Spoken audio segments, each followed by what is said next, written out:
Hello po, good evening. So ito po yung radio cassette na walang sound. Okay, wag na pong patanggalin pa, baklasin na yan para ma-troubleshoot na po ano bang dahilan bakit wala siyang sound.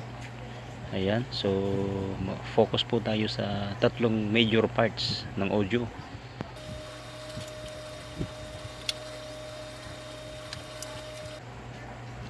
Pag may deflection po sa tester, it means good. Unahin ko pang speaker. Okay, meron. So lipat po tayo sa kabila.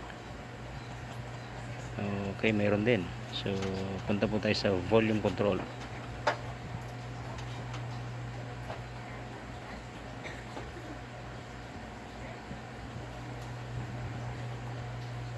Okay, meron din.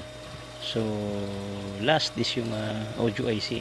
At ang IC po ay hindi na-check ng tester dahil ito po ay maraming paa. Ayan po siya, pinalitan ko na kanina. Dapat po talaga yan ay actual ng palit para makita yung pagbabago. So okay, try po natin ayan, mag sounds, naka power on na po siya. So okay, so try po natin pitin ng volume control pataas. Uy, ayan, may sounds na po siya. Ayan, pwede na mag music.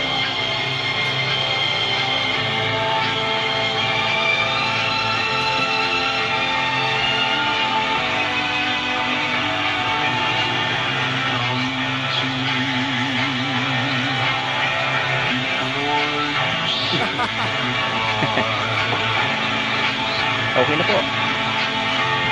Bye.